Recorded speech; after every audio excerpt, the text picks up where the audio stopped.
Supreme court में वक्फ act पर चल रही सुनवाई पर भाजपा सांसद दिनेश शर्मा का बयान सामने आया है। भाजपा सांसद दिनेश शर्मा ने कहा कि सुप्रीम कोर्ट ने सुनवाई के लिए एक और तारीख दी है और सरकार से 7 दिनों के भीतर जवाब मांगा है। बाबा साहेब भीमराव अंबेडकर द्वारा बनाए गए संविधान के अनुसार न्यायपालिका की शक्ति को ठीक से समझाया गया है। बिल के संदर्भ में न्यायपालिका की शक्ति कुछ ऐसी है जो विश्लेषण का विषय है। एक बार सरकार जवाब देती है तो ये सभी चीजें इसमें शामिल हो जाएंगी। उन्होंने कहा कि यह बिल पिछड़े मुसलमानों और महिलाओं के लिए एक क्रांतिकारी बदलाव लाएगा। विपक्ष इस अवसर को छीनने की कोशिश कर रहा है। विपक्ष नहीं चाहते हैं कि वे शिक्षित हो। तिथि दी है और तिथि के साथ साथ 7 दिन के अंतराल में सरकार का जवाब मांगा है।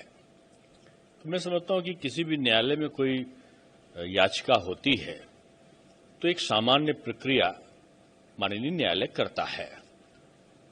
अब जहां तक वक्फ बोर्ड पर न्यायालय के निर्णयों का या इनका तमाम चीज संदर्भ आता है, बाबा साहब भीमराव अम्बेडकर ने जो संविधान बनाया है उसमें जो विधायिका है, जो न्यायपालिका है, इनके अधिकारों का बड़ी अच्छी तरीके से वर्णन दिया हुआ है।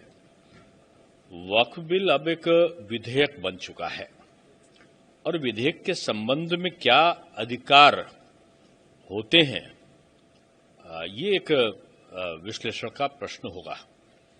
और मैं समझता हूं कि अभी तक हमारे जो माननीय न्यायालय रहे हैं उन्होंने बड़े विद्वतापूर्ण हर चीज का गहन अध्ययन किया है।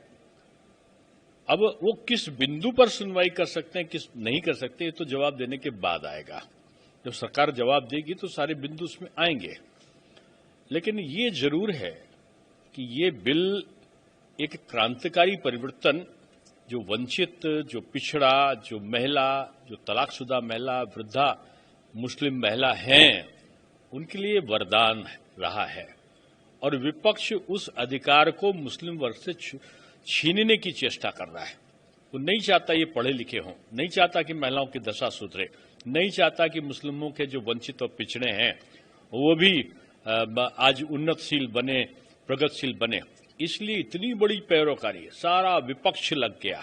सारे वकील, जो तथाकथित वकील, जो अजमल कसाब से लेकर और अफजल गुरु तक के पैरोकार रहे हैं, वो सारे के सारे आ गए एक साथ। और उनको बंगाल की चिंता नहीं दिखाई पड़ती जहां पर हिंदुओं का कत्लेआम हुआ है। उनकी पैरोकारी के लिए एक वकील के मन में वेदना नहीं आई जो वक्त के चुनाव का वो लड़ रहे हैं, केसेस लड़ रहे हैं। तो मैं समझता हूं ये जो तथाकथित जो ये वकील का चोला जरूर पहने, लेकिन इनकी विचारधाराएं जो हैं, हमारे जो अधिवक्ता हैं बड़े श्रेष्ठ हैं भारतवर्ष के, एक से एक अधिवक्ता हो गए और सभी हैं। लेकिन ये जो पैरोकारी करते हैं छोटी छोटी चीजों में, तो ये उस तरफ नहीं देखते, एक पक्ष केवल देखते हैं। जो सकारात्मक दृष्टि है उधर क्यों नहीं देखते, जो नकारात्मक पक्ष होता है उसी को देखते हैं।